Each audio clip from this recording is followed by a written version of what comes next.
যার কারণে আমরা পরবর্তীতে এইখান থেকে 95% শিওর, মানে এটা খুবই একটা শিওর শট, এখান থেকে একটা এন্ট্রি নিতে পারে। আচ্ছা ঠিক আছে, আমরা এই ক্যান্ডেলে আমরা ডাউনের জন্য এন্ট্রি নিই না। আরে আমার এন্ট্রি পড়ে না কেন? হ্যাঁ এন্ট্রি পড়ে গেছে, একটু না নিচে পড়ে। এখন আপনাদের সাথে যে স্ট্র্যাটেজিটা শেয়ার করব এটা হচ্ছে রিটেস্ট স্ট্র্যাটেজি, আর এটা রিয়েল মার্কেটে খুব ভালো কাজ করে। ওটিসিতে অ্যাপ্লাই করতে যাবেন না, ওটিসিতে এটা অ্যাপ্লাই করলে আপনারা মারা খাবেন, পরে আইসা উল্টাপাল্টা কমেন্ট করবেন, এগুলা করবেন না। আর হইতেছে এটা হইতেছে স্ট্র্যাটেজি নাম্বার 21। এর আগে আমি আপনাদের সাথে 20টা স্ট্র্যাটেজি শেয়ার করছি, আর ট্রেডিং করার জন্য কিন্তু এতগুলা স্ট্র্যাটেজির প্রয়োজন নাই। আমি এতগুলা স্ট্র্যাটেজি শেয়ার করছি কারণ আমি চাই যে আপনাদের স্ট্র্যাটেজি খুঁজার সময় নষ্ট যেন না হয়। এজন্য যখন যেটা মার্কেটে খুব ভালো ওয়ার্ক করতেছে আমি ওইটাই আপনাদের সাথে শেয়ার করতেছি। এইখান থেকে আপনারা সর্বোচ্চ 1 থেকে 2টা স্ট্র্যাটেজি বাইচা নেবেন, যেটা আপনার সাথে সামঞ্জস্যপূর্ণ আর আপনার ক্ষেত্রে বেশি কাজ করে, ওইটা আপনি নেবেন, নিয়ে মার্কেটে অ্যাপ্লাই করবেন। আর যারা আগের ভিডিওগুলো দেখেন নাই, এখনই আমার এই আইডিতেই দেওয়া আছে বা এই চ্যানেলেই দেওয়া আছে, আপনারা ভিডিওগুলো দেখে নেবেন। দেখুন এটা কিভাবে কাজ করে, এটার পিছনে সাইকোলজিটা। ধরেন এইখান থেকে একটা ডাউন ট্রেন্ড চলতেছে, মানে একেবারে প্রপার ডাউন ট্রেন্ড হইলে ভালো হয়, বাট এই যে মানে এরকম ভাবে একটা ডাউন ট্রেন্ড চলতেছে, মাঝে মধ্যে গ্রিন আসতেছে, এরকম মাঝে মাঝে বায়ার সেলার্স এরকম করতে করতে কিন্তু মার্কেটটা সেলার্স এর দখলে।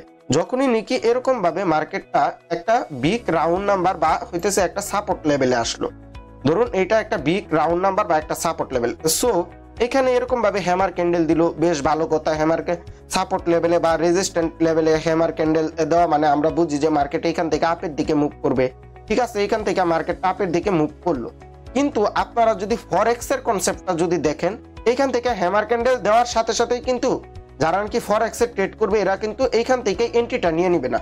যখন নাকি দেখবেন যে এরকম ভাবে একটা হাই একটা মুভমেন্ট হইতেছে এইখানে, ধরেন এরকম ভাবে একটা নগদ একটা বায়ার্সের একটা মুভ হইতেছে এইখানে, তখন কি হবে, এইখান থেকে যারা নাকি এন্ট্রিটা নিবে, যে এইখান থেকে ধরেন কিছু মানুষ এন্ট্রি নিল আপের দিকে, যারা নাকি এইখান থেকে আপের দিকে এন্ট্রি নিল ওদের স্টপ লসটা কোথায় আপনারা একটু না নর্মাল সেন্স, যাদের নাকি ফরেক্স এর ন্যূনতম ধ্যান ধারণা আছে ওরা বলতে পারবেন, ওরা কিন্তু স্টপ লসটা লাগাবে হইতেছে এই ক্যান্ডেলের শেডোর নিচে, এইখানে লাগাবে। যারা ওইখানে এন্ট্রিটা নিবে ওদের স্টপ লসটা থাকবে হইতেছে এইখানে।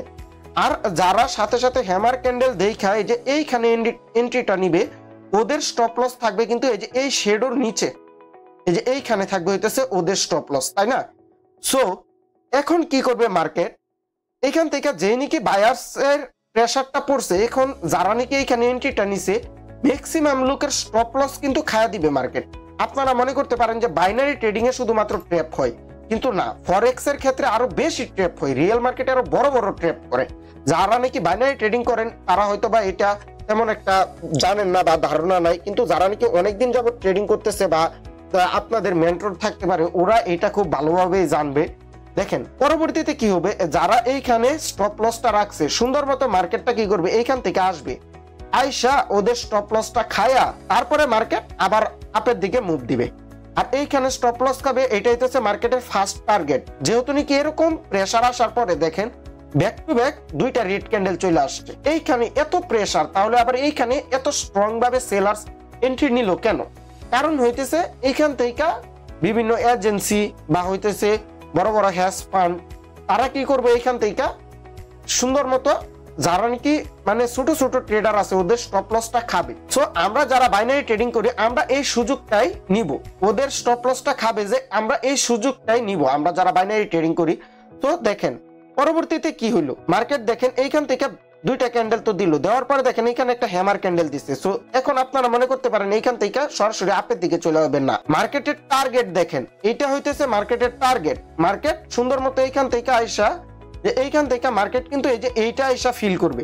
সো দেখেন এই ক্যান্ডেলটা দিয়া কিন্তু এটা ফিল হইছে না, তাই না? এই যে এই টার্গেটটা ফিল করতে পারে নাই মার্কেট, যার কারণে আমরা পরবর্তীতে এইখান থেকে 95% শিওর, মানে এটা খুবই একটা শিওর শট, এখান থেকে একটা এন্ট্রি নিতে পারেন। যখন নাকি এইখান থেকে এন্ট্রিটা নিবেন আপনারা এটা কিন্তু উইন হবে, কিন্তু আপনারা পন্ডিতি মারায়া পরবর্তীতে আবার আমি যে বললাম যে মার্কেটের টার্গেট হইতেছে ফাইনাল টার্গেট হইতেছে এইটা, এটা ফিল করার পরে মার্কেটের টার্গেট কিন্তু আবার হয়ে যাবে হইতেছে এইটা, আবার এইখান থেকে মার্কেটটা সুন্দর মতো ওদের স্টপ লস খায় আপের দিকে চলে যেতে পারে, কিন্তু আপনারা কখনো আবার এই যে ফাইনাল টার্গেটটা আসতে পারে নাও আসতে পারে, এটা হইতেছে একটা কনফিউশন। সো এইখান থেকে আপনারা ডাউনের দিকে এটা উইন হয়ে যাওয়ার পরে আর এন্ট্রিটা নিবেন না। আর এটা রিয়েল মার্কেটে খুবই ভালো কাজ করতেছে, এটা আপনারা অ্যাপ্লাই করতে পারেন। কারণ কি দেখেন মার্কেটের ফাইনাল টার্গেট এইটা, বাট মার্কেট এই যে দেখেন সাপোর্ট লেভেল তো এমনিতেই একটা টার্গেট মার্কেটের, ঠিক না? সাপোর্ট লেভেলে আবার মার্কেট আসবে, রিটেস্ট করবে, এটাই তো স্বাভাবিক। হয়তো বা এখান থেকে মার্কেটটা যে এই পর্যন্ত আসতে পারে এই সাপোর্ট লেভেল, আর এই পর্যন্ত আসার পরেও মার্কেট আবার এই পর্যন্ত আসতে পারে। মানে মার্কেটের এইখানে আইসা ওদের স্টপ লসটা খায়া তারপরে দেখবেন মার্কেট এখান থেকে বুম বুম বুম বুম এখান থেকে আপের দিকে চলে গেছে। যারা নাকি ফরেক্স সম্পর্কে একটু ধারণা রাখবেন ওদের জন্য বাইনারি ট্রেডিংটা হয়ে যাবে হইতেছে একেবারে পানি ভাত, দুধ ভাতের মতো। আর আমার কোর্স আসতেছে, যারা নাকি ওই কোর্সটা করবেন ওইটার মধ্যে ফরেক্স, ক্রিপ্টো, বাইনারি সবগুলা সংমিশ্রণে, মানে আপনারা বাইনারি করার পাশাপাশি কিভাবে ওইগুলাতেও নিজেদের ক্যারিয়ারটা দাঁড় করাইতে পারেন এরকম ভাবে ওই কোর্সটা ডিজাইন করা হইতেছে। আর আমি কিন্তু এসব কনসেপ্টের উপর ভিত্তি করে আমার যে মানি ম্যানেজমেন্ট প্রোটা আছে এটা হইতেছে, আমি সবসময় বলি যে বাইনারি ট্রেডিং ইতিহাসে আমার মানি ম্যানেজমেন্ট শিটের থেকে ভালো কোনো মানি ম্যানেজমেন্ট শিট কেউ আপনাকে দিতে পারবে না। সো আমার এই মানি ম্যানেজমেন্ট শিটটা যদি প্রয়োজন হয় তাহলে এখনই আপনারা জাস্ট কমেন্ট করবেন শিট, আমি আপনাকে ইনবক্সে দিয়ে দিব শিটটা। আর যারা নাকি আমার সাথে কাজ করতে চাইতেছেন, ট্রেডিং শিখতে চাইতেছেন শুরু থেকে, আর আমার টেলিগ্রামে যুক্ত হতে পারেন। ওইখানে আমি প্রত্যেকদিন রাত 9টার সময় আমি লাইভে আসি। আর আপনারা এটা ভালোভাবে অ্যাপ্লাই করবেন, অ্যাপ্লাই করে আমাকে কমেন্ট বক্সে আইসা জানাবেন। যদি কাজ না করে তাহলে ওইটা স্ক্রিনশট দিবেন আমাকে টেলিগ্রামে সেন্ড করবেন। আমি আপনাকে বলবো আপনার কোথায় ভুল হইতেছে। আমার যেহেতু উইন হইতেছে, আপনাদের কেন উইন হইতেছে না এটা তো আমার জানতে হবে। তো এটা আমি সলভ করে দেব। আপনারা আমার সাথে টেলিগ্রামে যুক্ত হয়ে থাকবেন। আর প্লাস হইতেছে এখন আমি এটা মার্কেটে যায় অ্যাপ্লাই করব। কারণ কি, কারণ অনেকে উল্টাপাল্টা কমেন্ট করে। যদি ধরেন এটা আমি আপলোড করে দিয়েছি, আমার তো দেখাতে হবে। সো চলুন মার্কেটে যায় এটা একটু অ্যাপ্লাই করে দেখা যাক এটা কিরকম ওয়ার্ক করে। খুঁজে খুঁজে খুঁজে, হ্যাঁ হ্যাঁ, এই যে দেখেন, এই যে দেখেন আমরা কিছুক্ষণ যাবত খুঁজতেছিলাম, এই যে পায়ে গেছি। দেখেন এইখান থেকে দেখেন, দাঁড়ান 1 মিনিট, এই যে হ্যাঁ হ্যাঁ এইটাই তো। আরেকটা কোন মার্কেটে যেন দেখছিলাম। আচ্ছা যাক, এইটাতে আশা করা যায় মেক করবে। দাঁড়ান, হ্যাঁ সেম এইখানে ওইরকম ভাবে মেক করতেছে, দেখা যাক কি হয়। এখানে যদি একটা বিগ ক্যান্ডেল যদি না হয় তাহলে আমরা ওই নিচের শেডোতে যদি এখন যদি না টাচ করে তাহলে আমরা এখান থেকে ডাউনের জন্য এন্ট্রিটা নিব। আর যদি ওই শেডোতে যদি টাচ করে ফেলা তাহলে আমরা ডাউনের জন্য এন্ট্রিটা নিব না। ওয়েট, পরবর্তী ক্যান্ডেলের জন্য আমরা অপেক্ষা করি। পরবর্তী ক্যান্ডেলটা স্টার্ট হোক, এই ক্যান্ডেলটা ক্লোজ হোক, তারপরে ঠিক আছে আমাদের স্ট্র্যাটেজি অনুযায়ী ক্যান্ডেলগুলো মেক করতেছে, দেখা যাক কি হয়। আচ্ছা ঠিক আছে, আমরা আমরা এই ক্যান্ডেলে আমরা ডাউনের জন্য এন্ট্রি নিই। আর আমার এন্ট্রি পড়ে না কেন? হ্যাঁ এন্ট্রি পড়ে যাচ্ছে, একটু না নিচে পড়ছে, বাট সমস্যা নাই, আমাদের টার্গেটে মার্কেট চলে আসবে আশা করা যায়। দাঁড়ান আমি একটা হরাইজন্টাল নিয়ে নিই, এইখান থেকে আপনাদেরকে যদি দেখাই হরাইজন্টাল লাইনটা কোথায় তো। আচ্ছা ঠিক আছে, পায়ে গেছি। এই যে দেখেন এইখান থেকে দেখেন মার্কেটটা এইখান থেকে দেখেন রিটেস্ট করতেছে। দেখছেন মার্কেটটা এখানে বাড়ি খেয়ে আইসার সাথে সাথে দেখেন আপের দিকে চলে গেছে। মানে এইখানে যাদের স্টপ লস আছে দেখেন এখন কিন্তু আইসা সাপোর্ট লেভেলে আইসা করছে। সাপোর্ট লেভেল থেকে আবার দেখেন আপের দিকে রিজেকশন দিতেছে। বাট এখন মার্কেট যেহেতু সাপোর্ট লেভেল ব্রেক করছে, মার্কেটের টার্গেট কিন্তু নিচে, একেবারে নিচে পর্যন্ত হইতেছে মার্কেটের টার্গেট। ট্রেডটা কি হয়, উইন হয় নাকি লস হয়?